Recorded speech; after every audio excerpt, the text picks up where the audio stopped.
আল্লাহ রাব্বুল আলামিন সব গুনাহগুলো চাইলেই ক্ষমা করে দিবেন, কিন্তু কেউ যদি তার সাথে শিরক করে, ক্ষমা যদি না চায়, তওবা যদি না করে, আল্লাহ তাআলা ক্ষমা করবে না। আল্লাহ তাআলা কোরআনুল কারীমের সূরাতুন নিসার মধ্যে বলেন, ইন্নাল্লাহা লা ইয়াগফিরু আন ইউশরাকা বিহি ওয়া ইয়াগফিরু মা দুনা যালিকা লিমান ইয়াশা। আল্লাহ রাব্বুল আলামিন শিরকের গুনাহ ক্ষমা করবেন না। ওয়ায়াগফিরু মা দুনা যালিকা লিমান ইয়াশা, শিরক ছাড়া যে গুনাহ চান তিনি ক্ষমা করে দিবেন, তওবা ছাড়া ক্ষমা করে দিবেন। কিন্তু শিরকের গুনাহ যদি কেউ করে, শিরক যদি কেউ করে, তাহলে আল্লাহ তাআলা তাকে ক্ষমা করবেন না যতক্ষণ না সে তওবা করে। শিরক করলে ক্ষতি কি? অনেক ক্ষতি। এক নাম্বার ক্ষতি, শিরক করে তার কোনো আমল আল্লাহ তাআলা কবুল করবে না। যে শিরিক করে তার হজ আল্লাহ কবুল করে না। শিরিক যে করে তার নামাজ আল্লাহ কবুল করেন না। শিরিক যে করে রোজা আসতেছে, তার রোজা আল্লাহ কবুল করবে না। এই জন্য আল্লাহ রাব্বুল আলামিন বলেন, লা ইয়াহবাতান্না আমালুক, শিরিক যে করে তার আমল বাতিল বলে গণ্য হয়ে যায়। সেই জন্য মুশরিক শিরিক করা অবস্থায় যত আমল করে, যত ভালো কাজ করে, সেটা কবুল হয় না।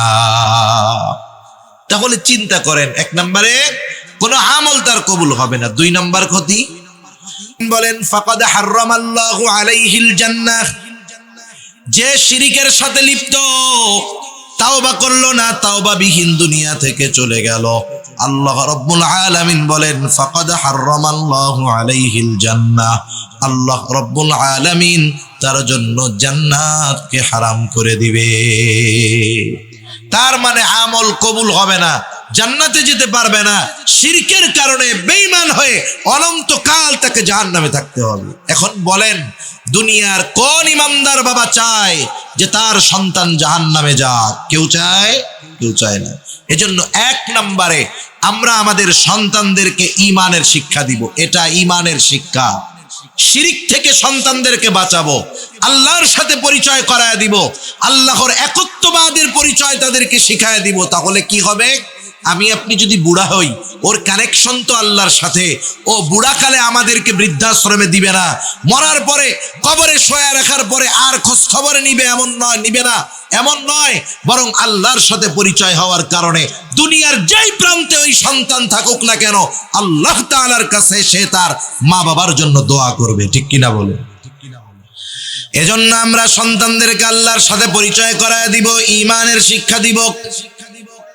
এরপরে আল্লাহ রাব্বুল আলামিন দুনিয়াবাসীর জন্য নসিহত করেছেন মা বাবার সাথে সদাচরণ করার ব্যাপারে। আমি আর ওগুলোর মধ্যে যাব না, আমি শুধু হযরত লোকমানের নসিহতগুলো আপনাদের খেদমতে বলবো। মনে রাখতে হবে কথাগুলো আমি শেষের দিকে কিন্তু জিজ্ঞাসা করব। ভাই, এক নাম্বার, হযরত লোকমান তার সন্তানকে যেই নসিহতগুলো করলেন, নসিহতগুলোর মধ্যে এক নাম্বার নসিহত, হযরত লোকমান তার সন্তানদেরকে ঈমানের শিক্ষা দিয়েছে। আমরা এখানে ব্যস্ততাকে উপেক্ষা করে বসেছি কিছু দুনিয়া আখিরাতের কল্যাণ অর্জনের কিছু আসবাব, কিছু জিনিস, কিছু জ্ঞান অর্জনের জন্য। ঠিক কিনা বলেন?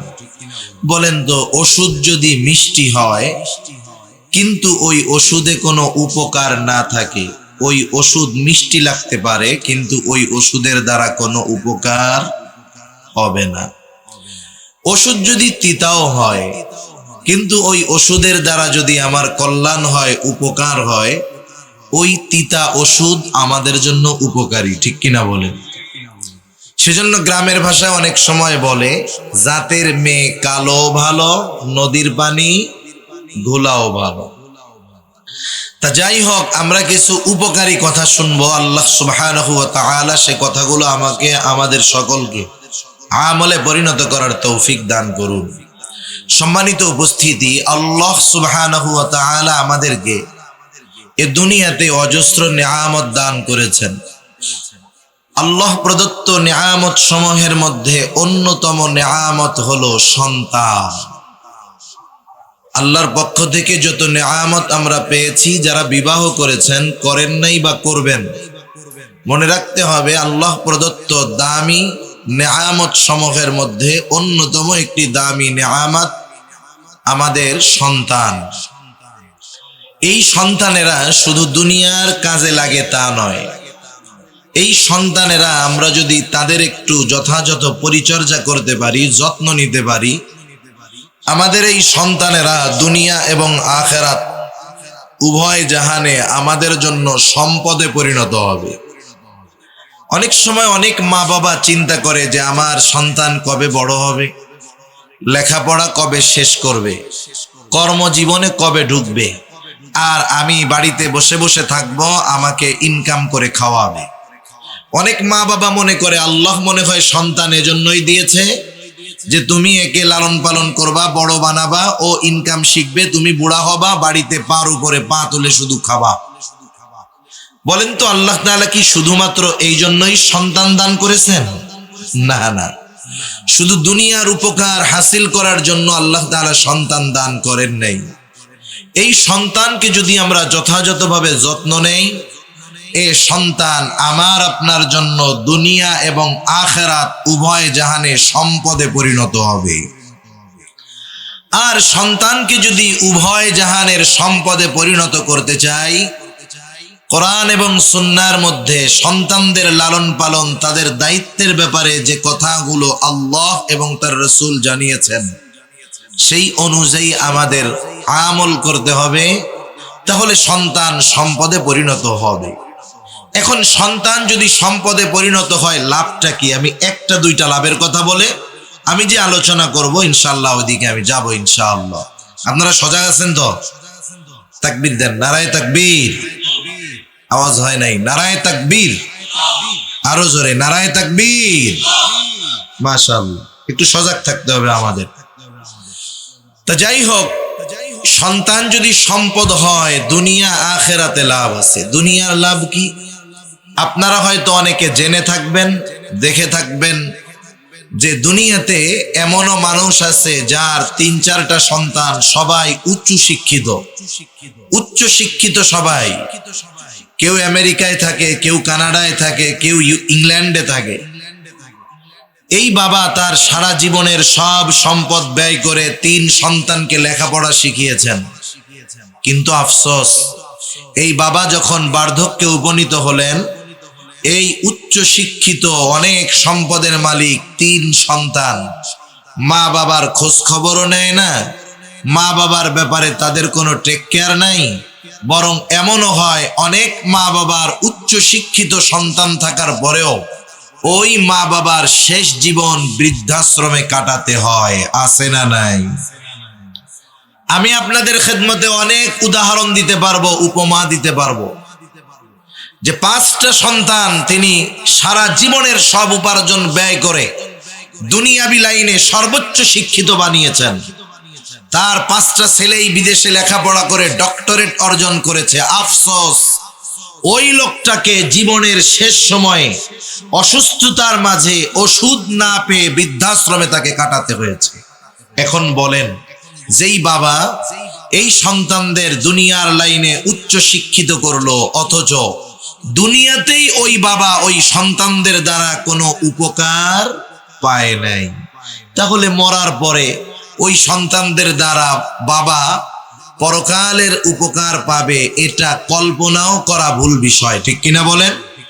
তাহলে আমরা চাই যে আমাদের সন্তান অনেক টাকা পয়সার মালিক না হোক, কিন্তু আমি যখন বার্ধক্যে উপনীত হব, হায়াত যদি থাকে, আমার সন্তান হয়তো আমাকে 10-15 প্রকারের তরকারি দিয়ে খাওয়াতে পারবে না, কিন্তু আমি যেমন ছোটবেলায় তাকে আদর স্নেহে বুকে লালন পালন করেছি, আমার সন্তান হয়তো আমাকে মরিচ ভর্তা দিয়ে খাওয়াবে, আলু ভর্তা দিয়ে খাওয়াবে, কিন্তু বার্ধক্যে আমার প্রতি তার স্নেহ, মোহাব্বত, ভালোবাসা, দরদ থাকবে।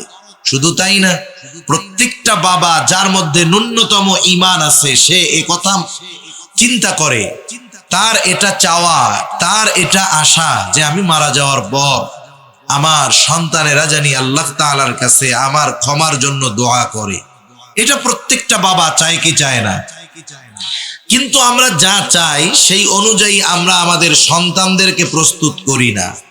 আমি যদি চিন্তা করি, আমি একটা কলা গাছ লাগাইলাম, এইটা বড় হলে এই কলা গাছ দিয়ে আমি ফার্নিচার বানাবো, এটা সম্ভব?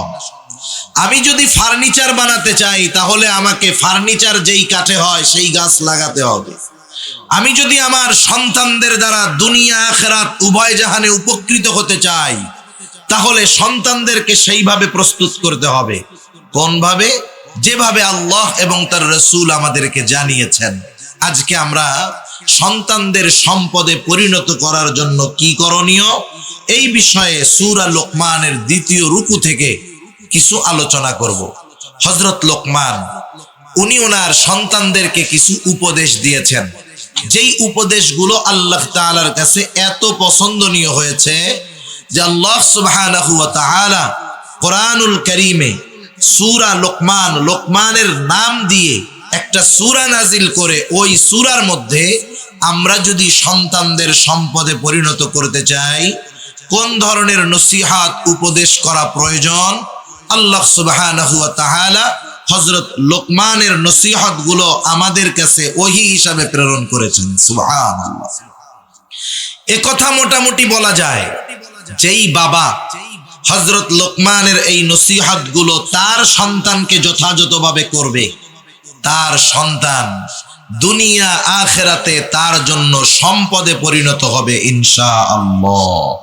সেজন্য যাদের সন্তান আছে আমরা তারাও শুনবো আমলের নিয়তে, যারা বিবাহ করি নাই আমরাও শুনবো এবং মনে মনে এই নিয়ত রাখবো আল্লাহ তাআলা যদি সন্তান দেন, আমি আমার সন্তানেরা যখন বুঝবে আমিও তাদেরকে এই নসিহত গুলো করব। আল্লাহ তাআলা হযরত লোকমানের নসিহত গুলো পছন্দ হয়েছে বিদায় ওহী হিসাবে ওই নসিহত গুলো আমাদেরকে আল্লাহ তাআলা জানিয়ে দিয়েছেন। প্রথমে আল্লাহ তাআলা হযরত লোকমানের পরিচয় তুলে ধরছেন। কেন? কারণ আপনাদের এই পিএম খালি এটা তো একটা ইউনিয়ন, তাই না? এই ইউনিয়নের একজন চেয়ারম্যান আছে, আপনারা সবাই চেয়ারম্যানকে চিনেন। চেয়ারম্যান সাহেবের সাথে দেখা হলে আপনারা সালাম বিনিময় করেন, তাকে সম্মান করেন। চেয়ারম্যান সাহেব কোনো কথা বললে গুরুত্ব সহকারে শুনেন। কেন? কারণ উনি যে চেয়ারম্যান তার পরিচয় আপনাদের চেনা আছে, জানা আছে, ঠিক কিনা? আপনারা তাকে চেয়ারম্যান এই কারণে গুরুত্ব দেন, সমীহ করেন, সম্মান করেন, তার কথার গুরুত্ব আরোপ করেন। কিন্তু আপনাদের এই চেয়ারম্যান বা যে কোনো ইউনিয়নের সম্মানিত চেয়ারম্যান যদি দেশের আরেক প্রান্তে যায়, আছেন কক্সবাজার, চেয়ারম্যান সাহেব গেলেন সেই পঞ্চগড়ের তেতুলিয়া, যেখানে তাকে কেউ চিনে না, বলেন তো তার কথাগুলো তার পরিচিত মানুষ, আপনাদের ইউনিয়নের মানুষ যেভাবে গ্রহণ করবে, গুরুত্ব দিবে, তাকে যেখানে চিনে না ওই পঞ্চগড়ে তার কথাগুলো কি পঞ্চগড়ের লোক সম আপনারা যতটুকু গুরুত্ব দিবেন ততটুকু গুরুত্ব দিবে? কেন? কারণ ওই এলাকার লোক ওনার পরিচয় জানে না। কিন্তু যখন মানুষ জানবে যে এই লোকটা বাংলাদেশের একেবারে পৃথিবীর সর্ববৃহৎ সমুদ্র সৈকত যেই কক্সবাজারে অবস্থিত, সেই কক্সবাজার সদরের একটা ইউনিয়নের সম্মানিত চেয়ারম্যান, বলেন তো পরিচয় জানার পর ওনার কথার গুরুত্ব তাদের মধ্যে আগের চাইতে বাড়বে না কমবে? তার মানে মানুষ যখন মানুষের পরিচয় জানতে পারে, চিনতে পারে, তার পরিচয় জানার পরে ওই ব্যক্তির গুরুত্ব, তার কথার গুরুত্ব মানুষের কাছে বেড়ে যায়। আল্লাহ তাআলা হযরত লোকমানের নসিহত গুলো বর্ণনা করার পূর্বে হযরত লোকমানের পরিচয়টা একেবারে সংক্ষিপ্ত সারে তুলে ধরতেছেন। আল্লাহ তাআলা বলেন, ওয়ালাকাদ আতাইনা লুকমানাল হিকমাতা আনিশকুর লিল্লাহ। আল্লাহ রাব্বুল আলামিন বলেন, আমি লোকমানকে হিকমত প্রদান করেছি। হিকমত হলো প্রজ্ঞা, দ্বীনের বুঝ, যেখানে যেটা করার দরকার উপস্থিতে জ্ঞান। এক কথায় প্রজ্ঞা, দ্বীনের বুঝ, সত্য মিথ্যার পার্থক্য করার যোগ্যতা। আল্লাহ রাব্বুল আলামিন বলেন, আমি এই হিকমত, এই প্রজ্ঞা লোকমানকে প্রদান করেছি। তাফসীরের মধ্যে আসছে হযরত লোকমানের কাছে দুটো জিনিস পেশ করা হয়েছে, উপস্থাপন করা হয়েছে। একটা হলো নবুয়াত আর একটা হলো হিকমত। হযরত লোকমানকে যখন ইচ্ছাধীন স্বাধীনতা দিয়ে দেওয়া হলো, লোকমান তুমি চাইলে হিকমত গ্রহণ করতে পারো, তুমি চাইলে নবুয়ত গ্রহণ করতে পারো। হযরত লোকমান হিকমতকে গ্রহণ করলেন, তবে নবুয়ত এটা যে সর্বোচ্চ মর্যাদাপূর্ণ একটি বিষয়, এরপরেও তিনি কেন হিকমত গ্রহণ করলেন? ওনাকে প্রশ্ন করা হলো, লোকমান, নবুয়তের মতো মর্যাদাপূর্ণ পদ পাওয়ার সুযোগ থাকার পরেও কেন আপনি হিকমতকে গ্রহণ করলেন? তিনি বললেন, শোনেন, নবুয়ত এটা যে মর্যাদাপূর্ণ একটি বিষয়, কোনো সন্দেহ নেই। এই দায়িত্বটা আল্লাহ তাআলা আমাকে নিজের থেকে দেন নাই, বরং আমাকে নেওয়ার সুযোগ দিয়েছে। আল্লাহ রাব্বুল আলামিন যদি নিজের থেকে নবুয়ত আমাকে দিতেন, তাহলে এই নবুয়তি দায়িত্ব পালন করতে গিয়ে যত কিছুর ব্যবস্থাপনা করার দরকার ছিল, সব কিছুর ব্যবস্থাপনা আল্লাহ তাআলা করতেন। আর যদি এই নবুয়তের দায়িত্ব আমি নিজের থেকে নিতাম, এই দায়িত্ব পালন করতে গিয়ে যদি আমার কোনো ত্রুটি বিচ্যুতি হতো, এই ব্যাপারে আল্লাহ তাআলার কাছে আমার জবাবদিহিতা করা লাগতো। কারণ একটা বিষয় হলো নিজের থেকে দায়িত্ব নেওয়া, আর একটা হলো দায়িত্ব দেওয়া। আপনাকে যদি কেউ কোনো দায়িত্ব দেয় যে তুমি এই দায়িত্বটা নাও, এই কাজটা করো, আপনি যদি অপারগতা প্রকাশ করে বলেন আমি পারবো না, কিন্তু সে আপনাকে দায়িত্ব দিয়ে বলল, শোনো, চিন্তার কোনো কারণ নাই, তুমি এই দায়িত্ব নাও, তোমার এই দায়িত্ব পালনের জন্য যা করার দরকার সব ব্যবস্থাপনা আমি গ্রহণ করব। এখন বলেন তো, এই কাজ করতে গিয়ে, ওই দায়িত্ব পালন করতে গিয়ে আপনার যদি কোনো ত্রুটি বিচ্যুতি হয়, তাহলে আপনার বলার সুযোগ আছে যে দায়িত্ব তো আমি নিতে চাই নাই, আমাকে দেওয়া হয়েছে। আপনাকে তিরস্কার করার কোনো সুযোগ নাই।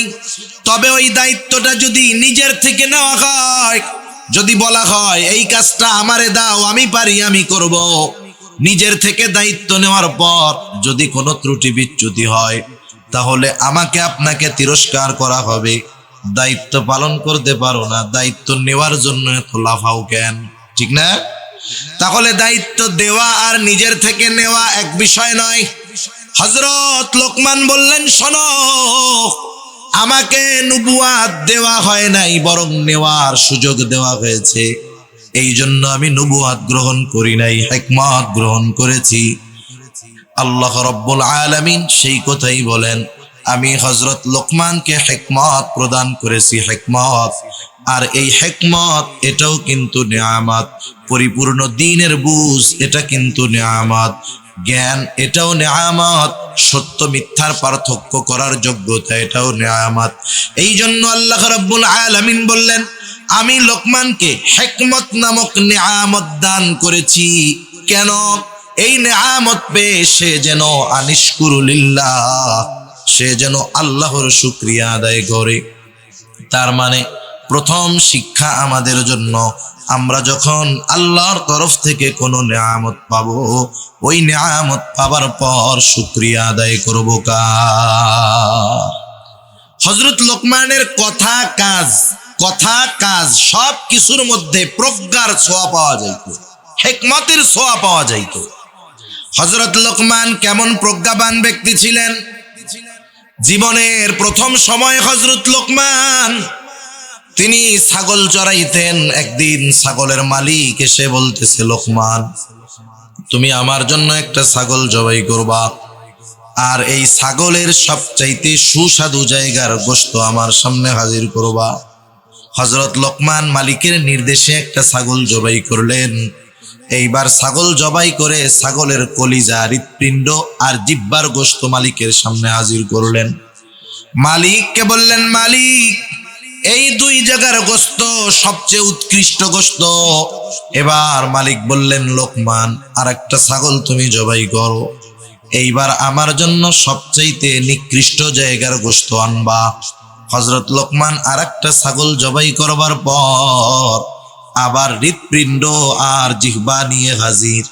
খারাপটা আনতে বলছে ওইটা আনছে, ভালোটা আনতে বলছে ওটাই আনছে। মালিক আবার বলতেছে, লোকমান, তুমি কি আমার সাথে মশকরা করো?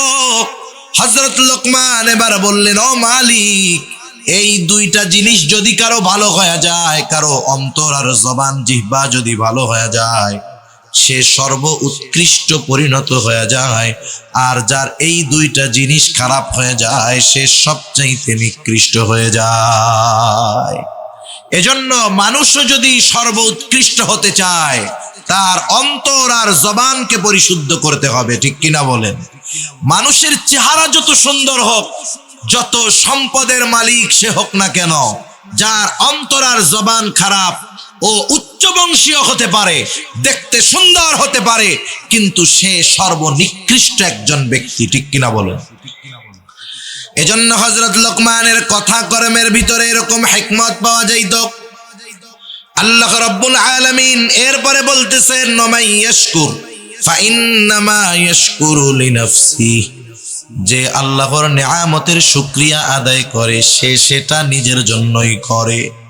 কারণ শুকরিয়া আমরা যদি আদায় করি, লাভ আল্লাহর নয়, লাভ কাদের? জোরে বলেন। আমাদের লাভ।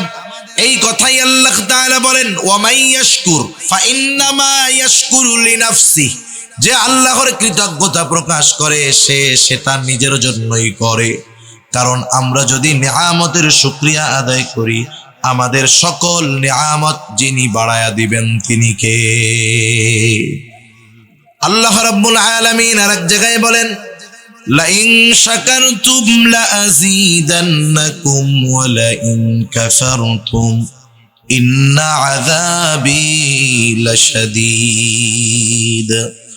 আল্লাহ রাব্বুল আলামিন বলেন, তোমরা যদি নিয়ামতের শুকরিয়া আদায় করো, আমি তোমাদের নিয়ামত আরো বাড়ায়া দিব। ওয়ালা ইন কাফারতুম, তোমরা যদি নিয়ামতের নাশুকরি করো, জেনে রাখো ইন্না আযাবি লাশাদীদ, আমার আযাব বড় শক্ত, আমার আযাব বড় কঠোর। তাহলে যে কোনো ধরনের নিয়ামত পাইলে শুকরিয়া আদায় হবে কার? আমি সুস্থ আছি, এটা নিয়ামত, শুকরিয়া আদায় করব কার? আমি বুঝি দ্বীনের উপরে চলতে পারি, আসতে পেরেছি, চলতে পারতেছি, এটা নিয়ামত, শুকরিয়া আদায় করব কার? আল্লাহ তাআলা আমাকে ইলম দিয়েছেন, জ্ঞান দিয়েছেন, নিয়ামত, শুকরিয়া আদায় হবে কার? আল্লাহ তাআলা। এরপরে আল্লাহ তাআলা বলেন, ওয়ামান কাফারা ফাইন্নাল্লাহা গানিয়্যুন হামিদ। আল্লাহ তাআলা বলেন, যারা কুফরি করে নিয়ামতের শুকরিয়া আদায় করে না। কারণ আমরা যদি নিয়ামতের শুকরিয়া আদায় করি, লাভ আমাদের। সারা দুনিয়ার মানুষ যদি আল্লাহর নিয়ামতের শুকরিয়া আদায় না করে, কুফরি করে, আল্লাহর কসম, সারা পৃথিবীর মানুষ যদি নাশকর গোজার হয়ে যায়, আল্লাহ তাআলার কোনো লস নাই। লস আছে নাকি? আবার সারা পৃথিবীর মানুষ যদি শকর গোজার হয়ে যায়, আল্লাহ তাআলার কোনো লাভ আছে নাকি? তাহলে আল্লাহ তাআলার কোনো লাভ নাই, লস নাই। শুকর আদায় করলে লাভ আমার, না করলে ক্ষতি আমার। যদি না করি, সে কথাই আল্লাহ তাআলা বলেন যে তিনি আমাদের কৃতজ্ঞতার মুখাপেক্ষী নয়, বরং তারা জেনে রাখুক, ওয়ামান কাফারা ফাইন্নাল্লাহা গানিয়্যুন হামিদ। যারা নাশকরি করে, আল্লাহ তাআলা বলেন তারা জেনে রাখুক, ফাইন্নাল্লাহা, নিশ্চয়ই আল্লাহ, গানিয়্যুন হামিদ, অমুখাপেক্ষী এক সত্তা, সপ্রশংসিত সত্তা।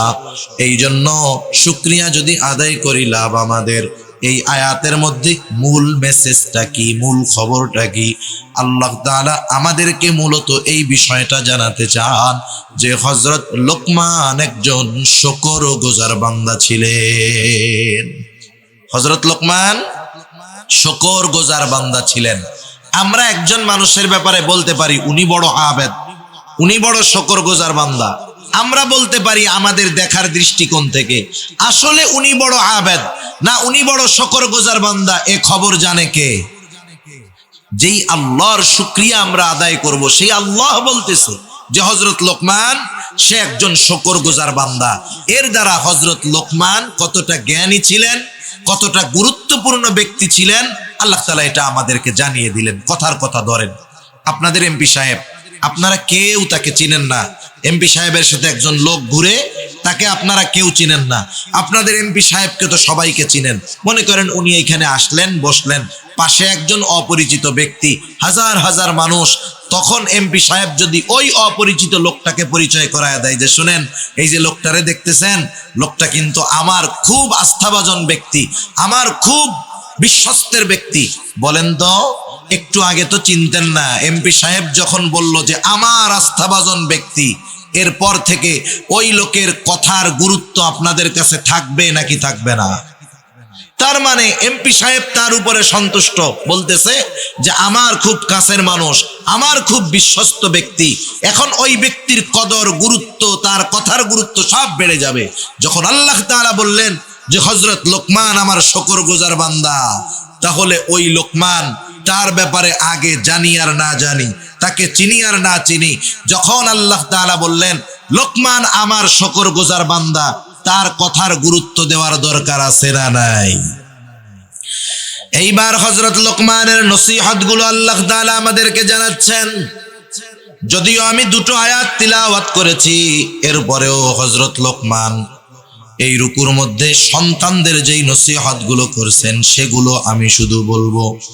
এক নাম্বার, হযরত লোকমান তার সন্তানদেরকে কি নসিহত করলেন? আল্লাহ তাআলা বলেন, ওয়াইদ ক্বালা লুকমানু লিবনিহি ওয়া হুয়া ইয়াইদুহু ইয়া বুনাইয়া লা তুশরিক বিল্লাহ। হযরত লোকমান তার সন্তানদেরকে ওয়াজ করতেছে। ওয়াইদ ক্বালা লুকমানু লিবনিহি ওয়া হুয়া ইয়াইদুহু, একটা হলো উপদেশ আর একটা হলো ওয়াজ, দুইটার মধ্যে তফাৎ আছে।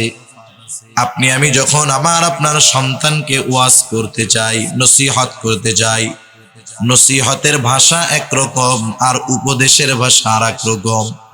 আপনি যদি আদেশ করতে চান কোনো বিষয়ে কি বলেন, এইটা কর বা এটা করো, এটা আদেশ। আর আপনি যদি একটু আবেগ নিয়ে, মোহাব্বত নিয়ে, ভালোবাসা নিয়ে বলেন আমার সন্তান তুমি একটু এই কাজটা করো তো, যদিও এখানে আদেশবাচক শব্দ আছে কিন্তু বলার মাধ্যমটা হলো নসিহার মতো, যে বাবা এই কাজটা করলে তোমার উপকার হবে, তুমি এই কাজটা করো, এখানে নসিহাত প্রকাশ পায়। আর যদি সরাসরি বলা হয় এটা করো, এখানে আদেশ। নসিহাতের মধ্যে আবেগ থাকে, ভালোবাসা থাকে, মোহাব্বত থাকে। হযরত লোকমান সন্তানকে উপদেশ দিচ্ছেন কিন্তু নসিহার সুরে, উপদেশের সুরে, আবেগ, মোহাব্বত, ভালোবাসা নিয়ে হযরত লোকমান তার সন্তানকে ডাকতেছেন, ইয়া বুনাইয়া, হে আমার বৎস। ইয়া বুনাইয়া শব্দটার অর্থ হলো হে আমার সন্তান, যদিও বাংলা অনুবাদ হে আমার সন্তান, কিন্তু এই শব্দটার মধ্যে, এই কথাটার মধ্যে একটা আবেগ আছে, একটা অনুভূতি আছে, একটা ভালোবাসা আছে। এটা মূলত আরবি ভাষার জ্ঞান অর্জন না করলে সহজে বোঝা যায় না।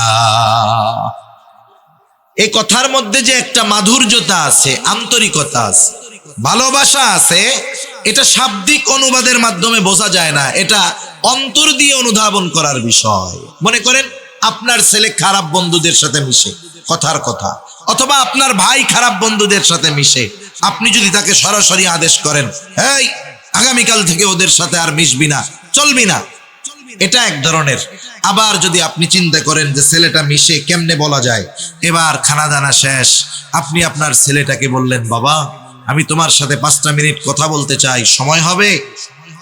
আপনি যদি ছেলের এরকম বলেন, ছেলে যত খারাপ হোক না কেন, বাপ যদি এরকম বলে, সে কি বলবে? না বাবা, আই এম ভেরি বিজি, এ কথা বলবে? বলবে না। সে বলবে আব্বা ঠিক আছে বলেন। এবার আপনি তাকে পাশে বসায়া আবেগের সাথে বলেন, দেখো সন্তান, আমি তোমার বাবা, আমার একটা সুনাম আছে সমাজে, মানুষ আমাকে ভালো বলে, তুমি আমার সন্তান, তুমি যদি কোনো অন্যায় করো, অপরাধ করো, তাহলে মানুষ আমাকেও খারাপ বলে। বাবা তুমি যাদের সাথে চলাফেরা করো আসলে তো ওরা ভালো না, আমি তোমার কাছে অনুরোধ থাকবে তুমি ওদের সাথে এখন থেকে চলবা না।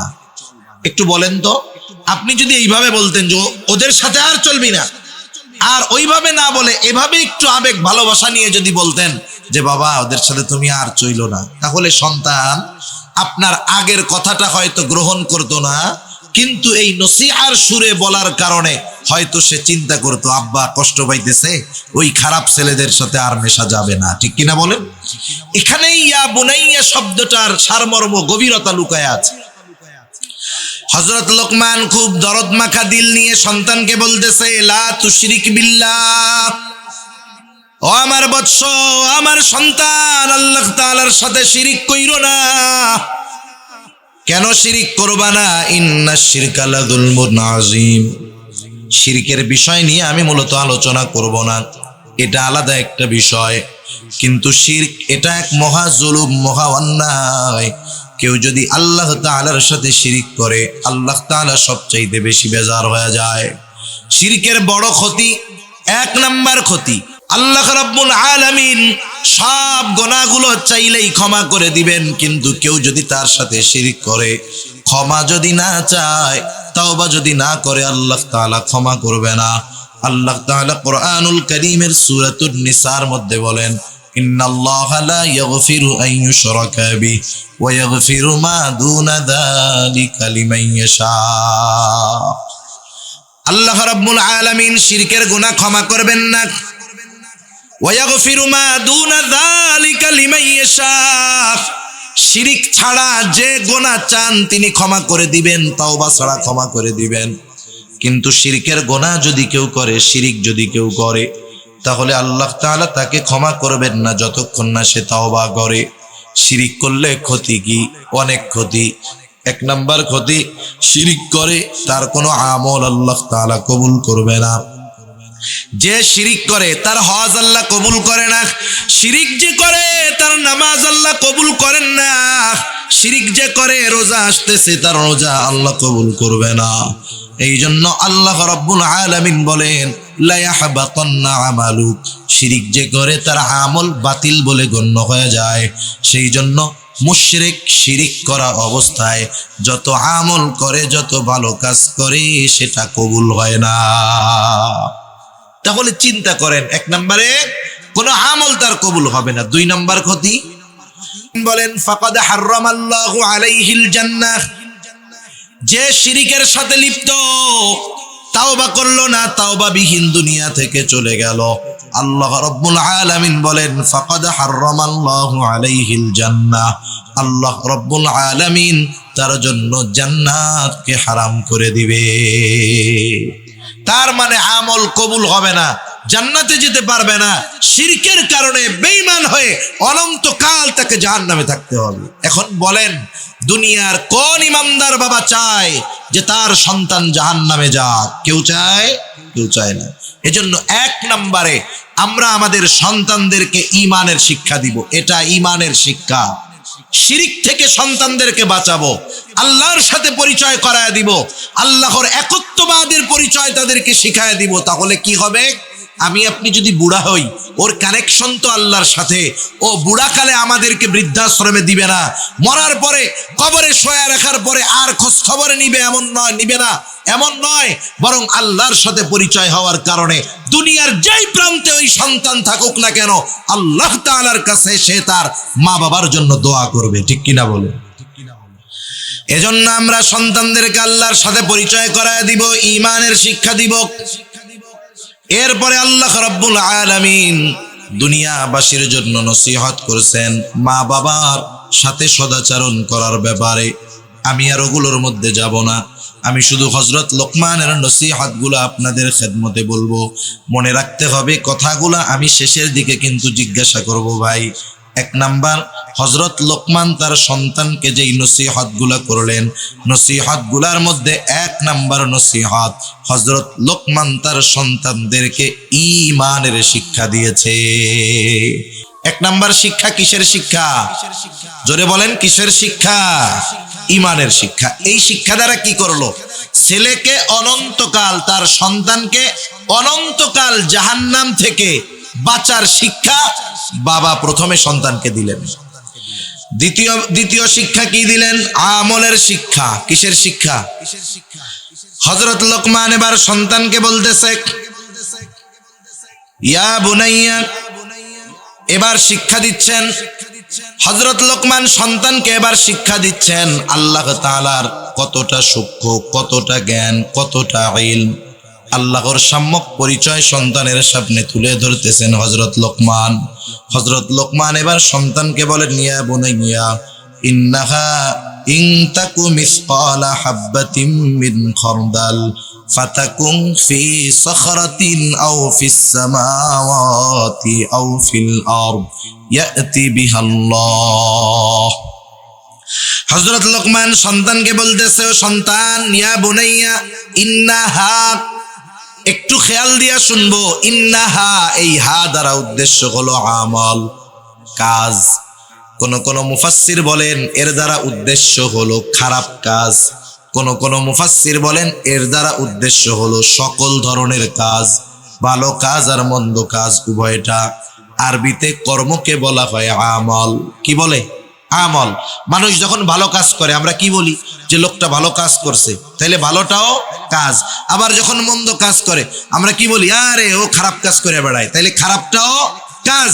তার মানে উদ্দেশ্য হলো, আমল দ্বারা উদ্দেশ্য হলো যে ভালো কাজ অথবা মন্দ কাজ। হযরত লোকমান সন্তানকে বলতেছে, সন্তান, ইন্নাহা ইন তাকু মিসকালা হাববাতিন মিন খারদাল, তোমার ওই কাজটা, তোমার ওই আমলটা, এটা যদি সরিষা দানা পরিমাণও হয়, তার মানে আমরা যদি কোনো কাজ এমন করি যেটা সরিষা দানা পরিমাণ, সন্তানকে সেই শিক্ষাটাই হযরত লোকমান দিয়ে বলতেছেন, বৎস, ও আমার কলিজার টুকরা সন্তান, তুমি যেই ধরনের পাপ করো না কেন, তোমার ওই পাপটা যদি একেবারে ছোট হয়, সরিষা দানা পরিমাণও হয়, ওই পাপটা যদি তুমি পাথরের মধ্যেও করো, ওই পাপটা যদি তুমি আসমানেও করো, জমিনেও করো, আল্লাহ রাব্বুল আলামিন তোমার ওই কর্মটাকে হাজির করবে। আল্লাহ তাআলা কোরআনুল কারীমের মধ্যে এক জায়গায় বলেন, ওয়া নাযাউল মাওয়াজিনাল কিসতা লিয়াউমিল কিয়ামাহ ফালা তুযলামু নাফসুন শাইআ ওয়া ইন কানা মিসকালা হাববাতিন মিন খারদালিন আতাইনা বিহা ওয়া কাফা বিনা হাসিবিন। আল্লাহ রাব্বুল আলামিন বলেন, আমি কিয়ামতের দিন ন্যায় বিচারের আদালত কায়েম করব। দুনিয়ার আদালতের মধ্যে ন্যায় বিচার নাই, বরং অবিচার আর অবিচার, ঠিক কিনা বলেন? কিন্তু আল্লাহ তাআলা যেই আদালত কায়েম করবে সেখানে কোনো অবিচার নাই, ন্যায় বিচার।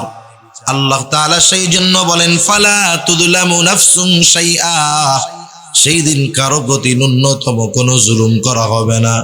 ওয়া ইন কানা মিসকালা হাববাতিন মিন খারদালিন আতাইনা বিহা, কেউ যদি দুনিয়াতে সরিষা দানা পরিমাণ কোনো আমল করে, আল্লাহ তাআলা বলেন, আতাইনা বিহা, ওইটাকেও আমি হাজির করব। শুধু হাজির করব তা নয়, ওই কর্মের ব্যাপারে তার হিসাব নেওয়া হবে।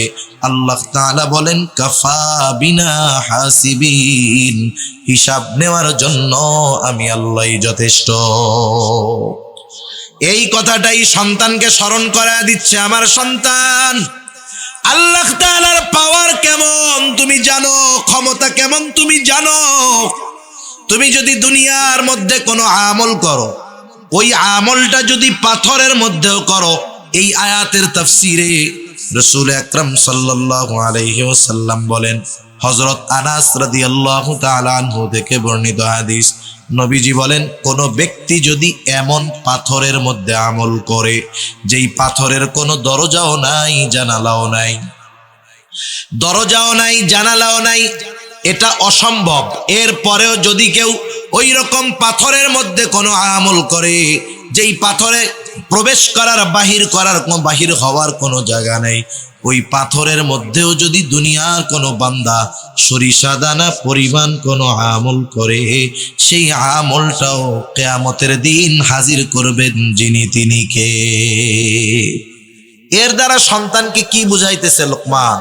বুঝাচ্ছে, সন্তান, তুমি হয়তো আমার সামনে ভালো কাজ করবা, কারণ বাবার সামনে তো ছেলে সিগারেট খাবে না, খাবে গাঁজা খাবে, খারাপ কাজ করবে, ইফটিজিং করবে, বাবার সামনে করবে, বলেন করবে না। তুমি হয়তো আমার সামনে ভালো কাজ করবা, কিন্তু আমার অগোচরে হয়তো মন্দ কাজ করবা। হয়তো একাকী ঘরের মধ্যে গুনাহ করবা। ও আমার সন্তান, হয়তো আমি দেখবো না, দুনিয়ার মানুষ জানবে না। তুমি যদি একাকীও করো, রাতের আধারেও যদি করো, নীরবে নিভৃতে ঘরের দরজা লাগায় যদি তুমি কোনো আমল করো, সেটা ভালো হোক আর মন্দ হোক, তোমার ওই আমলের ব্যাপারে দুনিয়ার কারো খবর নাই, কিন্তু খবর আছে কার কাছে?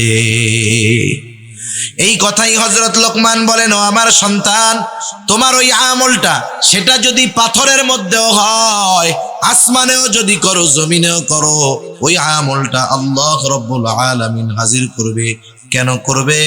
ইন্নাল্লাহা লতীফুন খবীর, নিশ্চয়ই আল্লাহ তাআলা হলেন সব কিছুর খবর তো রাখেন, তিনি হলেন সূক্ষ্ম দ্রষ্টা।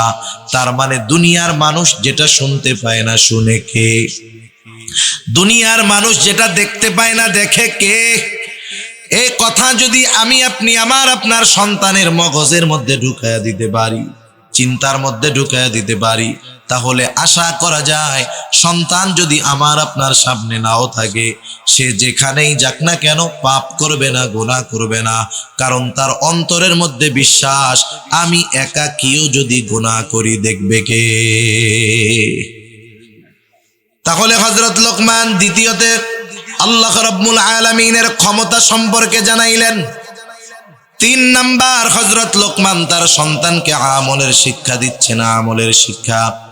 হযরত লোকমান সন্তানকে বলতেছে, ইয়া বুনাইয়া আকিমিস সালাহ ওয়া'মুর বিল মা'রুফি ওয়ানহা আনিল মুনকার ওয়াসবির আলা মা আসাবাক ইন্না যালিকা মিন আজমিল উমুর।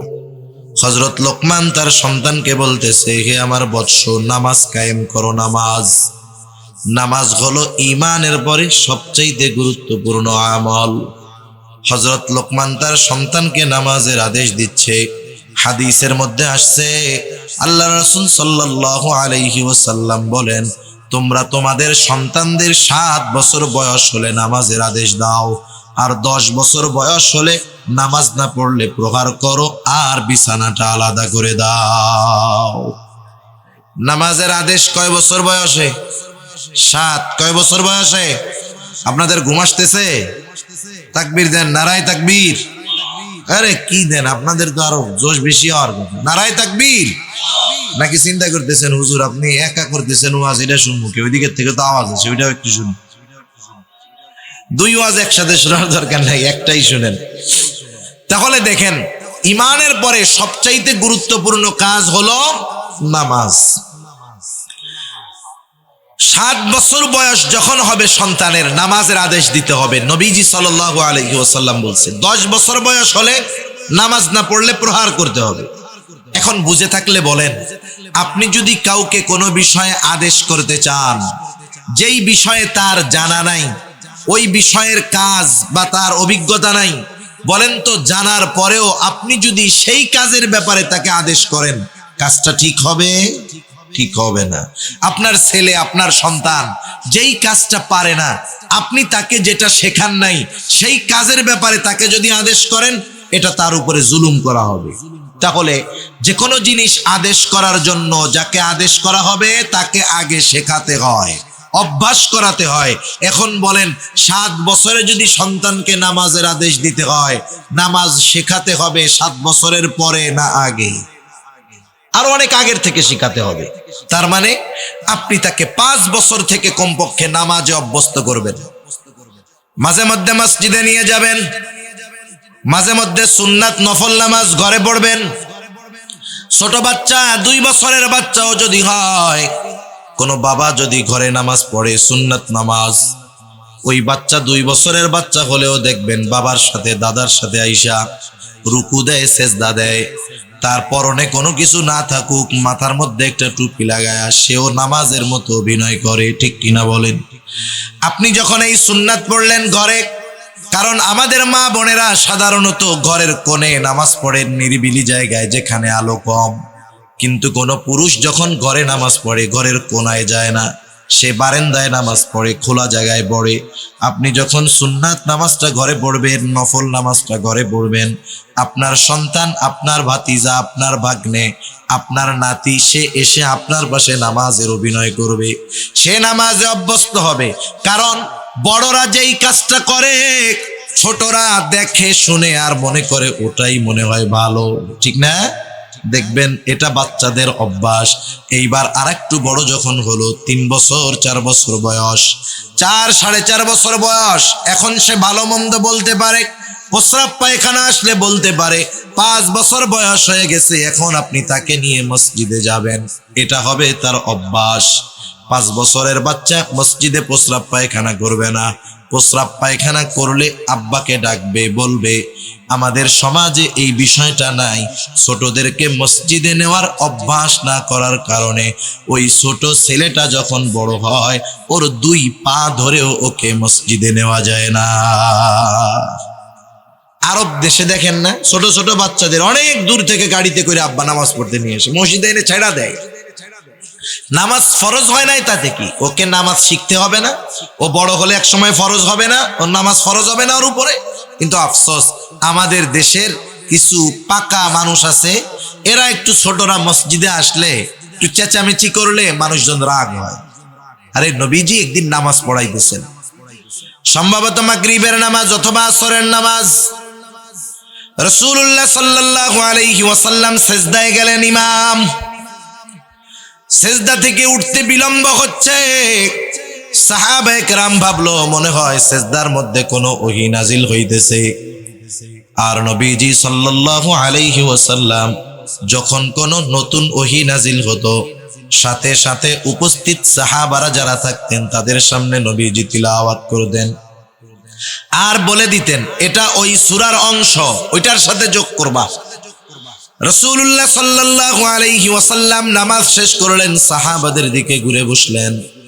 সকলে চিন্তা করতেছে হয়তো নতুন কোনো ওহী নাজিল হয়েছে, তিলাওয়াত করে নবীজি শোনাবে। কিন্তু নবীজি তো কিছু বলেন না।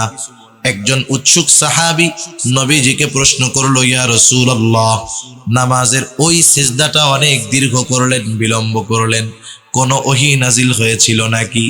নবীজি সাল্লাল্লাহু আলাইহি ওয়াসাল্লাম বললেন, না, ওহী নাজিল হয় নাই। আমি যখন ওই রাকাতের সিজদায় গেলাম, নবীজির মসজিদের মেহরাব যেটা ছিল, নামাজ যে জায়গায় দাঁড়ায় পড়াইতেন, একেবারে সাথে সাথেই একটা দরজার পাশেই নবীজির হুজরা। নবীজি সাল্লাল্লাহু আলাইহি ওয়াসাল্লাম রমাদানে ইতিকাফ করতেন।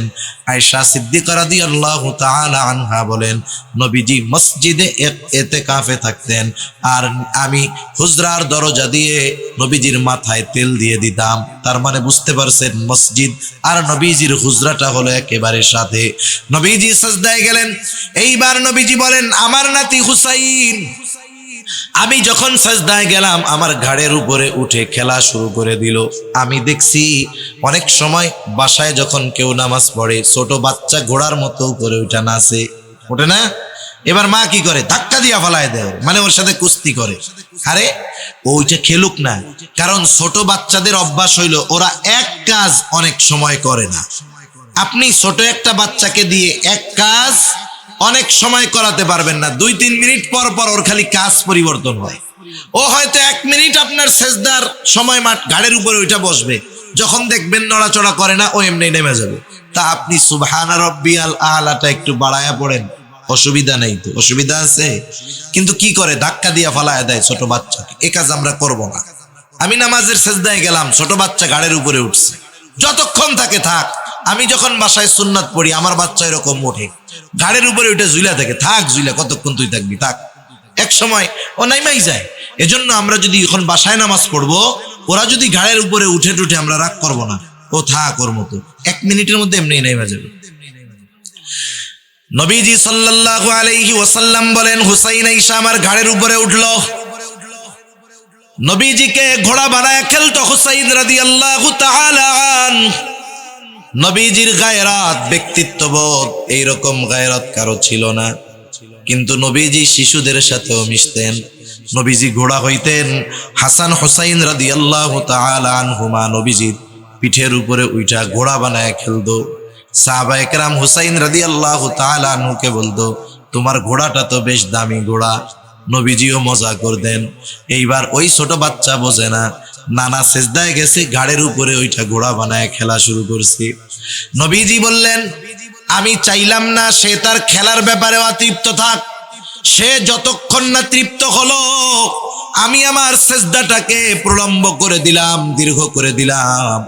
সে খেললো, তৃপ্ত হলো, আমার ঘাট থেকে নেমে গেল। এরপরে আমি সেজদা থেকে মাথা উঠাইলাম। বলেন তো আমাদের দেশে হইলে কি হইতো? কোন ইমাম যদি এই কারণে সেজদা লম্বা করতো, সালাম ফিরায় মুসল্লি জিজ্ঞাসা করতো কি ব্যাপার, কি হইছে? সালাম ফেরানো লাগতো না। ইমাম যদি সেজদাটারে একটু লম্বা করে, মুসল্লি মাথা উঠায় দেখতো ইমাম বাইসে আছে না মরছে, ঠিক কিনা? এরপরে যদি দেখতো যে ইমাম সাহেবের ছেলে ইমাম সাহেবের ঘাড়ের উপরে ওইটা খেলতেছে, সালাম ফেরানোর আগে ওই লোক কইতো কি, নামাজ বাদ দিয়া, হুজুর চাকরি আপনার শেষ, ওই দরজা দিয়ে বাইরন।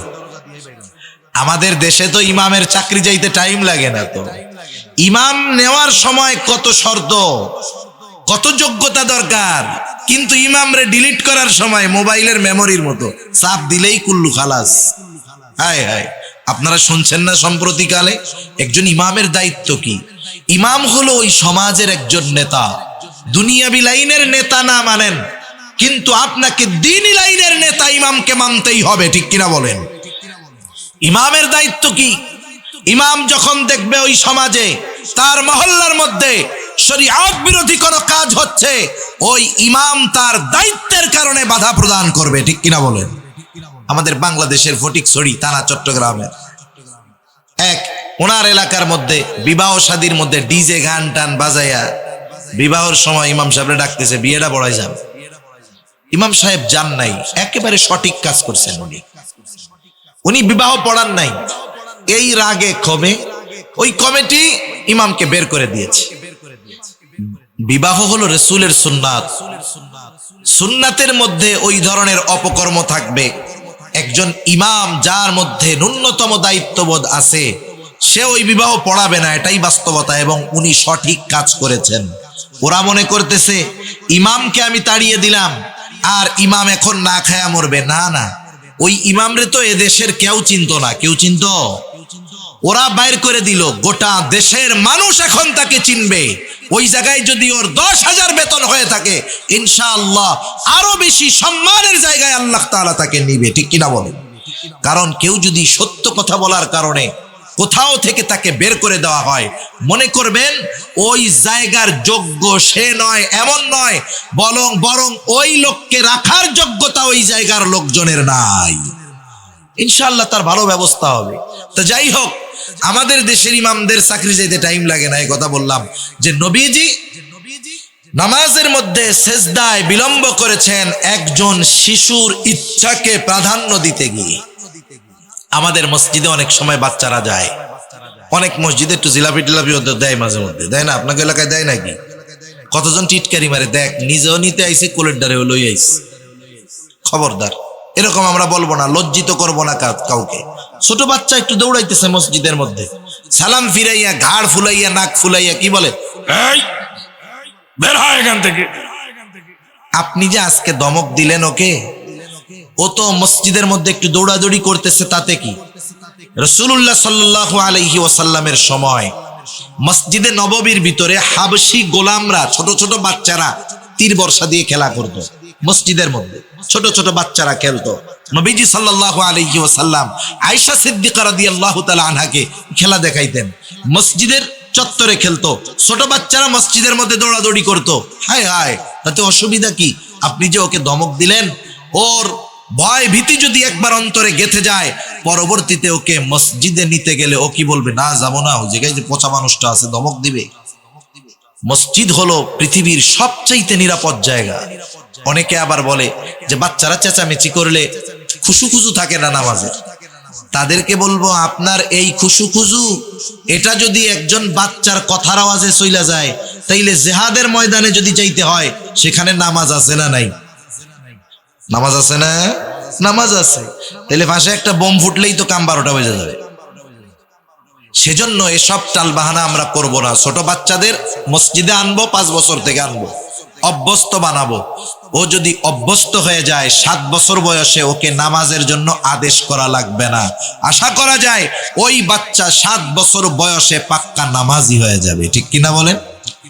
মাদ্রাসার মধ্যে খেয়াল করেন, মাদ্রাসার ওস্তাদদেরকে জিজ্ঞাসা করেন, মাদ্রাসার মধ্যে 5-6 বছরের বাচ্চারাও পড়ে।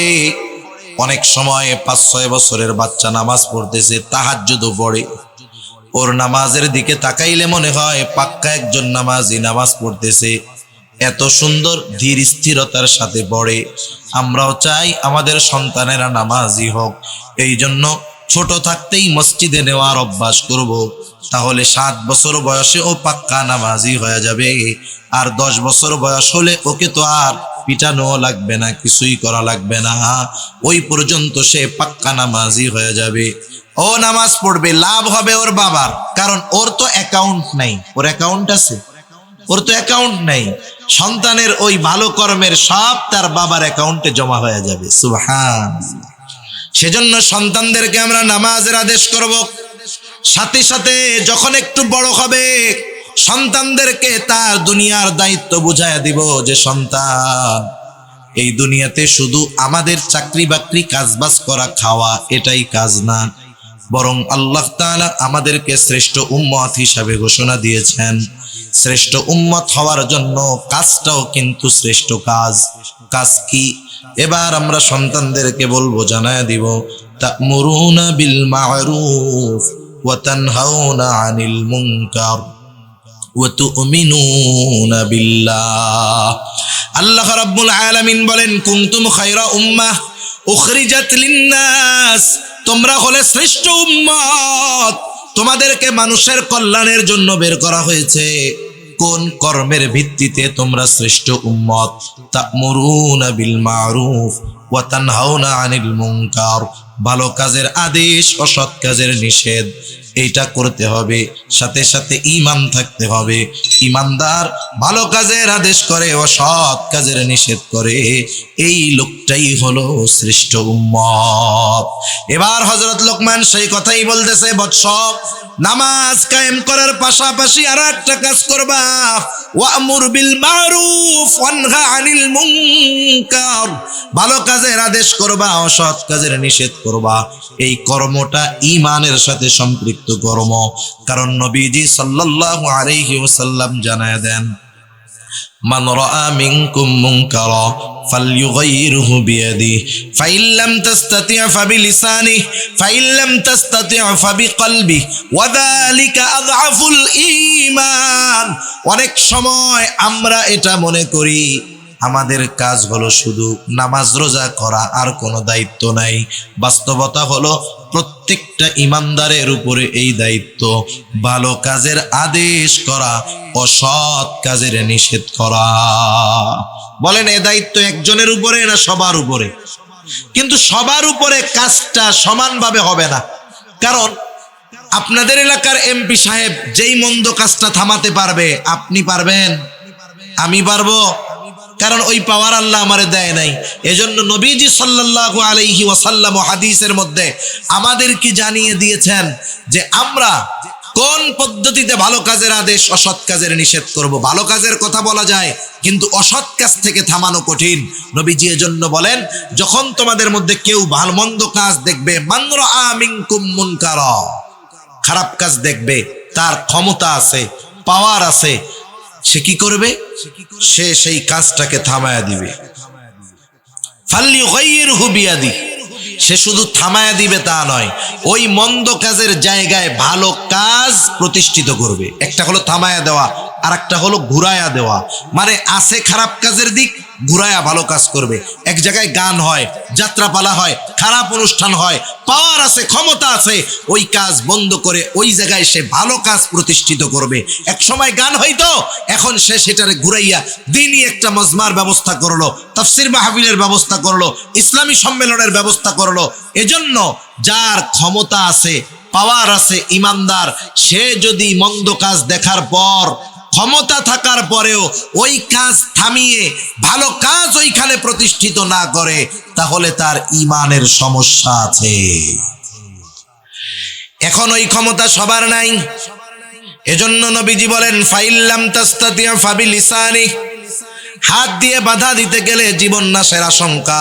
নবীজি বলেন এই ক্ষমতা তোমার নাই, তুমি জবান দিয়ে বাধা দাও, তুমি তাকে বুঝাও, বলো যে এই কাজটা মন্দ, তোমরা কইরো না। এখন জবান দিয়ে বাধা দিতে গেলেও বিপদ হতে পারে, কারণ অনেক জায়গায় আমরা দেখছি ইমাম সাহেব যখন মন্দ কাজের বিরুদ্ধে বলেন তার উপরে আক্রমণ হয়, হামলা হয়। অনেক জায়গায় মাহফিলের মধ্যে যখন ওয়াইজ মন্দ কাজের বিরুদ্ধে বলেন তার ব্যাপারে হামলা হয়, হয় কি হয় না? এখন আপনি আপনার এলাকায় দেখতেছেন এই মন্দ কাজের বিরুদ্ধে বললে আপনার উপরে জুলুম হতে পারে, আক্রমণ হতে পারে, আপনার হাত দিয়ে বাধা দেওয়ার ক্ষমতা নাই, জবান দিয়ে বললেও বিপদ, কারণ যে কাজগুলো যারা করতেছে বড় প্রভাবশালী। নবীজি বলেন ফাইল্লাম তাস্তাতিয়া ফাবিলিসানি ফাইল্লাম তাস্তাতিয়া ফাবিকলবি, হাত দিয়ে বাধা দেওয়ার ক্ষমতা নাই, জবান দিয়ে বাধা দেওয়ার ক্ষমতা নাই, কি করবা?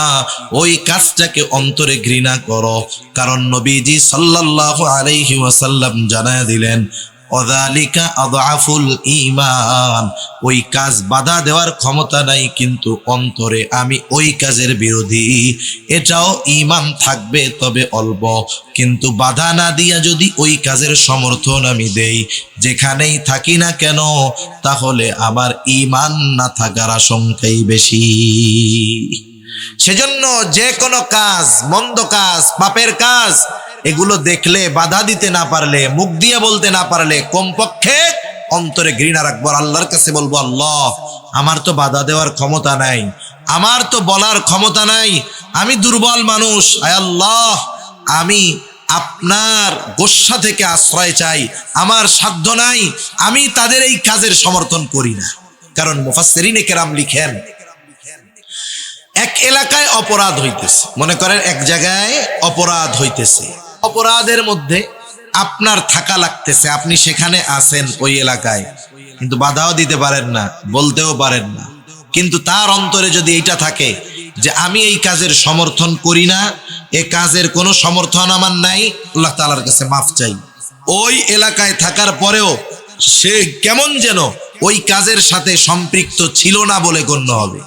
কিন্তু আরেকজন আছে সৌদি আরব ওমরা করতে গেছে, দেশের থেকে যুবকেরা ফোন দিয়েছে যে 14ই ফেব্রুয়ারি আসতেছে ভাইজান, আমরা তো একটা কনসার্ট করতে চাই, আসতেছে না, এই গজবের এক দিবস বানাইছে, 14ই ফেব্রুয়ারি আসতেছে, আমরা তো একটা কনসার্ট করতে চাই, নেতা আছে ওমরায়, নেতা কই আছে?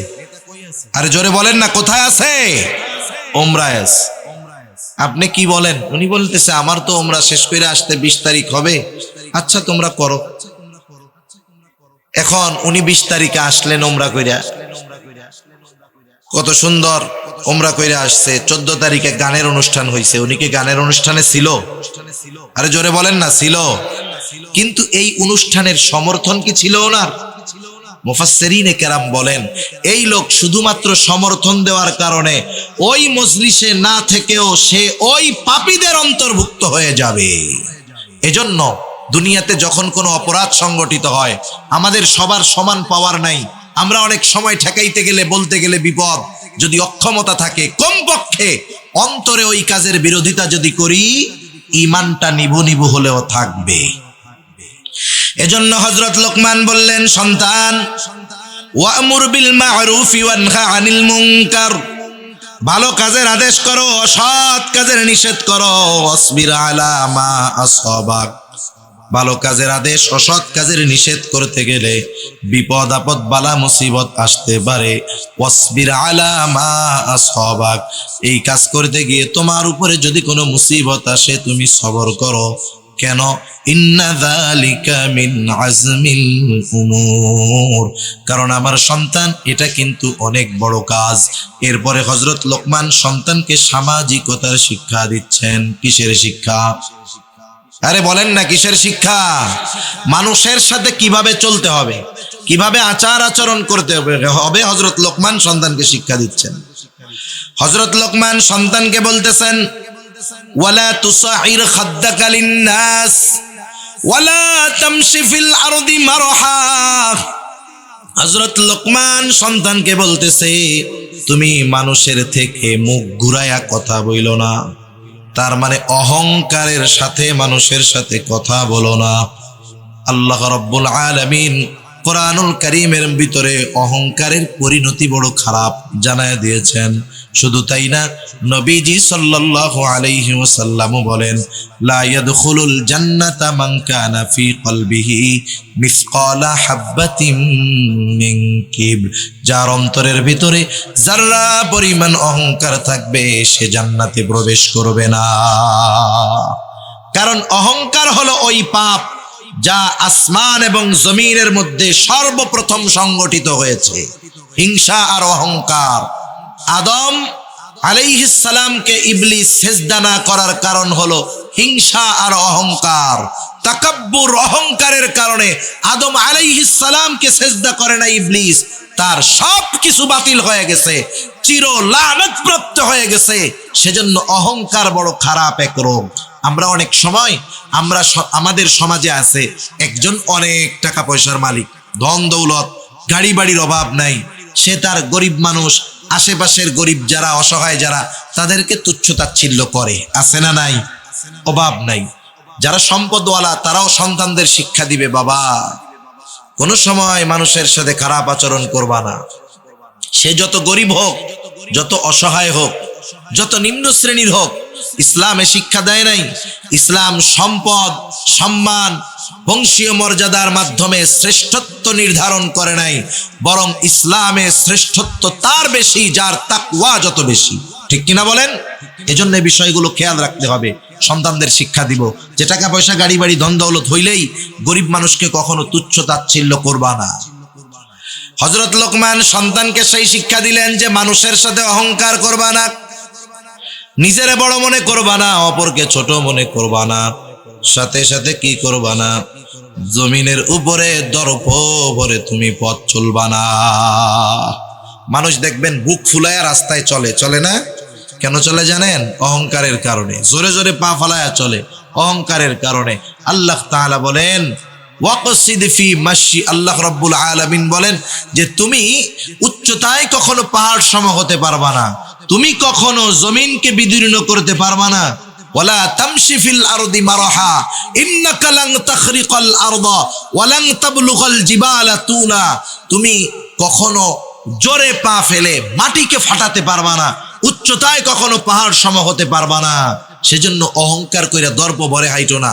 হযরত লোকমান সন্তানকে শিক্ষা দিচ্ছে যে মানুষের সাথে হাসি মুখে কথা বলবা, সদাচরণ করবা, অহংকারের সাথে কথা বলবা না, সাথে সাথে জমিনের উপরে অহংকারের সাথে তুমি পথ চলবা না। কেন চলবা না? ইন্নাল্লাহা লা ইউহিব্বু কুল্লা মুখতালিন ফাখুর। নিশ্চয় আল্লাহ রাব্বুল আলামিন মুখতাল আর ফাখুরকে পছন্দ করেন না। মুখতালকে, ফাখুরকে কষ্ট নয় আর 5 মিনিট থেকে 6 মিনিটের মধ্যে শেষ। মুখতালকে আর ফাখুরকে, মুখতাল হলো যে নিজেকে নিজে বড় মনে করে, মাঝে মধ্যে মনে মনে রসগোল্লা খায়, মনে মনে কি খায়?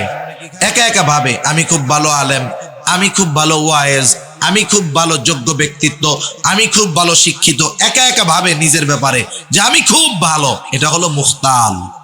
এটা কে বলেন? মুখতাল, যে নিজেকে নিজে বড় মনে করে। আর ফাখুর, যে অপরকে তুচ্ছ করে, নিজেরে বড় মনে করে, বলে ওর চাইতে আমি ভালো আলেম, ওর চাইতে আমি ভালো ওয়াইজ, ওর চাইতে আমি ভালো ব্যবসায়ী, ওর চাইতে আমি ভালো আবেদ। অপরকে তুচ্ছ করে, নিজেকে বড় মনে করে, এটা হলো ফাখুর। আল্লাহ তাআলা বলেন ইন্নাল্লাহা লা ইউহিব্বু কুল্লা মুখতালিন ফাখুর। নিশ্চয়ই আল্লাহ তাআলা মুখতাল আর ফাখুরকে ভালোবাসেন না। বলেন তো, একটা মানুষের দুনিয়ার সব কিছু আছে কিন্তু আল্লাহ তাকে ভালোবাসে না, দুনিয়া থাকার দ্বারা তার কোনো লাভ আছে নাকি? কারণ দুনিয়ার কিছু নাই, আল্লাহর ভালোবাসা যদি পায় কোনো অসুবিধা নাই। দুনিয়ার সব আছে কিন্তু আল্লাহর ভালোবাসা নাই, এ সম্পদ সম্মানের কোনো দাম নাই। কারণ আল্লাহর ভালোবাসা যে পাবে না তার ঠিকানা হবে জাহান্নাম। এরপরে হযরত লোকমান সন্তানকে শিক্ষা দিচ্ছেন, বৎস কিভাবে চলবা জমিনে। ওয়াকসিদ ফি মাশিক ওয়াগদুদ মিন সাউতিক তুমি জমিনের মধ্যে মধ্যম পন্থা অবলম্বন করে চলবা, বিনা কারণে অতি দ্রুত চলাফেরা করবা না, আবার অমুসলিমদের মতো একেবারে ধীরে ধীরেও চলবা না, মধ্যম পন্থা অবলম্বন করে চলবা, বিনয়ের সাথে জমিনের উপরে পা ফালায় চলবা, সুন্নাত পদ্ধতিতে চলতে হবে, রাস্তার ডানে চলবা, নিচের দিকে তাকায় চলবা, এটা রাস্তায় চলার অন্যতম আদব। ডানে বামে তাকায়া উল্টা পাল্টা কইরা চইল না, কারণ অনেক সময় দেখা যায় এই উল্টা পাল্টা কইরা চলার কারণে বিপদ আসে কি আসে না। ফোনে কথা কইতে কইতে রেল লাইনের মধ্যে দিয়া যাইতেছে, কতজন কাটা পড়ে মরে গেছে, অ্যাক্সিডেন্ট করে মরছে, বিনা কারণে দৌড় দিছে, সামনে গাড়ি বাইদা গেছে, বেঁধে মরে গেছে, হতে পারে। সেজন্য অপ্রয়োজনে বিনা প্রয়োজনে অতি দ্রুত চলবো না, একেবারে আস্তে ধীর স্থিরতার সাথেও চলবো না, আস্তে আস্তে পা ফেলবো, মধ্যম পন্থা অবলম্বন করে চলবো ইনশাআল্লাহ। এরপরে সন্তানকে বলতেছে, তুমি তোমার কণ্ঠস্বরকে উঁচু কইরো না, ওয়াগদুদ মিন সাউতিক, কণ্ঠস্বরকে উঁচু কইরো না। আমাদের সমাজে যখন মানুষের সাথে মানুষের তর্ক বিতর্ক হয়, মাঝে মধ্যে হয় না, দুজনের মধ্যে তর্কাতর্কি হয়, কে জিতছে, জিতে কে কন্ত, ওইটা কয় যার গলা উঁচা বেশি, ও বলে আমি জিতছি, দেখছস আমার কথার সামনে কথাই কইতে পারে নাই। যেটা বড় গলা উঁচু করে কথা বলতে পারে ও মনে করে আমি জিতা গেছি। অথচ যারা বিনা কারণে উচ্চ স্বরে কথা বলে, এদের ব্যাপারে কোরআনুল কারীম বলতেছে যে তাদের কণ্ঠস্বর গাধার কণ্ঠস্বরের মতো, তাদের কণ্ঠস্বরকে গাধার কণ্ঠস্বরের সাথে তুলনা করা হয়েছে। এজন্য সন্তানদের শিক্ষা দিব, বিনয়ের সাথে কথা বলবা। অনেক সময় আমাদের মূর্খদের সাথে তর্ক লাগে, জ্ঞানীরা মূর্খদের থেকে দূরে থাকে। জ্ঞানী যারা তারা কি বলে, রহমানের বান্দাদের গুণাবলীর মধ্যে একটা গুণাবলী হলো ওয়াইদা খাতাবাহুমুল জাহিলুনা ক্বালু সালামা, যখন তাদেরকে উদ্দেশ্য করে কোনো জাহেল কিছু বলে তখন ওরা কি বলে, সালামা, শান্তি শান্তি। তার মানে ভাই ঠিক আছে ঠিক আছে, তুই জয়, যা যা যা, সে কোনো ভেজালের মধ্যে যায় না। আমরা যদি মনে করি যে আমি কথা না বইলা চইলা আসলাম, হাইরা গেলাম, বিষয়টা এমন নয়। এখানে ওই চিল্লাচিল্লি যে করছে সেই হারছে, আর তার কণ্ঠস্বরকে গাধার কণ্ঠস্বরের সাথে তুলনা করা হয়েছে। ইন্না আনকারাল আসওয়াত লাসাউতুল হামির, নিশ্চয়ই সবচাইতে নিকৃষ্ট আওয়াজ হলো গাধার আওয়াজ। এখন আসেন আমরা আমাদের সন্তানদেরকে যদি হযরত লোকমানের এই নসিহাগুলো করি, ওয়াজগুলো করি, আমাদের সন্তান সম্পদে পরিণত হবে, দুনিয়াও কাজে আসবে, আখিরাতেও কাজে আসবে। সেজন্য আজকের শিক্ষণীয় বিষয়, 1 নাম্বার, আমরা আমাদের সন্তানদেরকে ঈমানের শিক্ষা দিব। আমি অনেক সময় নিজে দিতে পারি না, আমি ঈমান শিক্ষা দেওয়ার নিয়তে আমার সন্তানটাকে মাদ্রাসায় দিয়ে দিব, কারণ মাদ্রাসায় তাকে ঈমানের পরিচয় শেখানো হবে। সাথে সাথে আমিও তাকে নসিহত করব যদি আমি নিজে বুঝি। এরপরে আমরা তাকে আল্লাহর ক্ষমতা সম্পর্কে ছোটবেলা থেকে বিশ্বাস করাবো। ছোট বাচ্চাদেরকে যা বোঝানো হয়, যেই আকীদা, যে বিশ্বাস তার অন্তরে একবার গেঁথে যায় ছোটবেলায়, এ বিশ্বাস তার মধ্যে কাজ করে। কারণ আরবিতে একটা প্রবাদ আছে, প্রত্যেকটা জিনিস তার মূলের দিকে ফিরে আসে, প্রত্যেকটা জিনিস তার মূলের দিকে ফিরে আসে। ওই বাচ্চাটাকে যদি আমি আল্লাহর ক্ষমতা সম্পর্কে বিশ্বাস করাতে পারি, হয়তো শয়তানের ধোঁকায়, আল্লাহ না করুন, পাপাচারে লিপ্ত হতে পারে, কিন্তু জীবনের একটা সময় সে আবার তার মূলের দিকে ফিরে আসবে। দেখেন না, মানুষ যখন ঘুড়ি উড়ায় প্রথমে তো হাতেই থাকে, আস্তে আস্তে আস্তে আস্তে নাটাই থেকে সুতা ছাড়ে, কত দূর চলে যায় ঘুড়ি। যখন আবার সূর্য ডুবে যায়, সন্ধ্যা নেমে আসে, ঘুড়ির মালিক আবার টান দিয়ে ঘুড়িটারে হাতে নিয়ে আসে, ঠিক কিনা বলেন? এখন দেখেন, আমরা যদি সন্তানদের এই বিশ্বাস ঢুকায় দেই, আব্বু তুমি যে পাপ করো না কেন আল্লাহ তাআলা কিন্তু তোমাকে দেখবে, সব কিছু দেখে, যেখানেই করো না কেন কেউ না দেখলেও আল্লাহ দেখে, এ বিশ্বাস যখন তার মধ্যে ঢুকবে, সে যদিও শয়তানের ধোঁকায় পাপে জড়িয়ে যায়, এক সময় সে ওই বিশ্বাসের কারণে তার আসল, তার মূলের দিকে ফিরে আসবে। এই জন্য আল্লাহর ক্ষমতা সম্পর্কে আমরা আমাদের সন্তানদেরকে শিক্ষা দিব। 1 নাম্বার ঈমানের শিক্ষা, 2 নাম্বার আল্লাহর কুদরত, ক্ষমতার শিক্ষা, 3 নাম্বার ইবাদতের শিক্ষা। সব ইবাদতের মূল হলো নামাজ। যার নামাজ ঠিক হয়ে যায় তার দুনিয়ার বাকিগুলো আশা করা যায় ঠিক হবে যদি নামাজ আল্লাহর জন্য হয়। কতজন নামাজ কিন্তু পড়ে নির্বাচনে ভোট পাওয়ার জন্য। এক এলাকায় এক চেয়ারম্যান গেছে, এখন যা দেখে এক এক এলাকায়, একই এলাকায় অনেক সময় কোনো কারণে নামাজের সময় ভিন্ন হয়। মনে করেন ওয়াক্ত আসছে 3:45, কথার কথা, কেউ আসরের নামাজ পড়ে 4টায়, কেউ পড়ে 4:15, অনেক জায়গায় কারণবশত 4:30ও পড়ে। এখন এক জায়গায় গেছে, যায় দেখে আসরের নামাজ শুরু হয়েছে। চিন্তা করছে আসরের নামাজে যদি পড়ি মুসল্লি থাকবে, নামাজের পরে দাঁড়ায় যদি ভোট চাই কাজে লাগবে। এবার মসজিদে ঢুকে গেছে, অজু টজু কিচ্ছু নেই। আসরের নামাজ পড়া টড়া 3 মিনিটের বক্তব্য দিয়েছে, আমি আপনাদের সন্তান এই সেই হ্যান, এই নির্বাচনে আমারে ভোট দিয়েন। এবার মোটরসাইকেল টান দিছে, 5 মিনিট পরে আর এক এলাকায় গিয়ে দেখে ওই এলাকায় 4:15 আসরের নামাজ হচ্ছে, আবার ঢুকছে মসজিদের মধ্যে। এবার আবার আসরের নামাজ পড়া টড়া সবার কাছে বলতেছে, আমি আপনাদের সন্তান, মসজিদে আসলাম কারণ মুরব্বী মুসল্লি সব পাওয়া যায়, আমি ওই যে নামাজের জন্য আসছি, আমার জন্য দোয়া করেন, এই সেই দোয়া টোয়া নিয়ে হুন্ডা টান দিছে সামনে। এবার দেখে ওই এলাকায় 4:30 আসরের নামাজ, আবার ঢুকছে মসজিদের মধ্যে। ঢুইকা একই বয়ান, নামাজের শেষে বলতেছে যে নামাজ কালাম পড়লাম, আপনাদের দোয়া নেওয়ার জন্য আসলাম, আমার জন্য একটু দোয়া করেন, এই সেই বলে টইলা। এবার বলে পিএস রে বলে চল আজকে বাড়ি যাইগা। অন্যান্য দিন আপনি প্রচারণা রাত 12টা পর্যন্ত করেন, আজকে 3 মসজিদে প্রচারণা করে শেষ। কয়জন 20 দিনে যেই প্রচার হইতো এই 3 নামাজে তাই হইছে।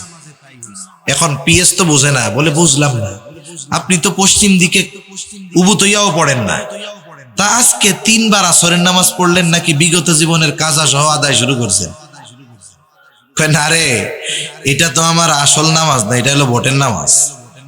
কিসের নামাজ? এই জন্য এরকম সময় কত নামাজি হয়ে যায়। এ নামাজ নয়, বরং নামাজ যদি আল্লাহর জন্য হয়, ওই নামাজির বাকি গুনাহ থেকে বাঁচার ব্যবস্থা করে দেয় কে? জোরে বলেন না কে? ওই নামাজি হওয়ার কারণে, আল্লাহর জন্য নামাজি হওয়ার কারণে তার রিজিকের ব্যবস্থা করে দেয় কে? সেজন্য নবীজিও হাদিসের মধ্যে বলেন, কিয়ামতের দিন সর্বপ্রথম হিসাব নামাজের। যার নামাজের হিসাব ঠিক হবে তার বাকি হিসাব আল্লাহ সহজ করে দিবে। যেমন মাদ্রাসা বা স্কুলে যেই ছেলেটা ভালো লেখাপড়া করে, লেখাপড়ায় ঠেকে না, ওই ছেলেটা যদি একটু দুষ্টমিও করে, শিক্ষকেরা দেখাও না দেখার ভান করে। কি চিন্তা করে যে না, ওর মূলটা তো ঠিক আছে, অপরাধটা যদি বড় পর্যায়ের পাপের না হয়, শিক্ষক ওস্তাদ কিছু বলে না। কেন? কারণ ওর লেখাপড়া ঠিক আছে, ঠিক কিনা বলেন? আর যেটা ক্লাসের মধ্যে লেখাপড়া পারে না, ও প্রস্রাব করতে গিয়ে 3 মিনিটের জায়গায় 4 মিনিট লাগলে হুজুরে কয় এত ঘন ঘন মুতুসকে, ডায়াবেটিস।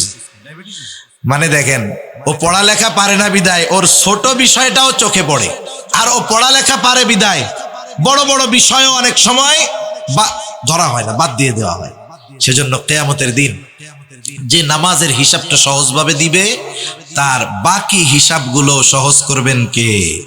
সেজন্য আমরা নিজেরা নামাজি হব, সন্তানদের নামাজি বানাবো।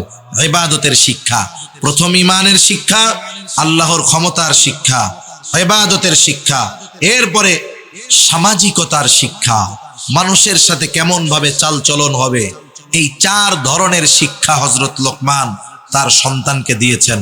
আমরাও যদি সন্তানদের এই উপদেশগুলো দিতে পারি, বাস্তব জীবনে আমলে পরিণত করতে পারি, এই সন্তান আমার আপনার জন্য দুনিয়া আখিরাতের সম্পদ হবে ইনশাআল্লাহ।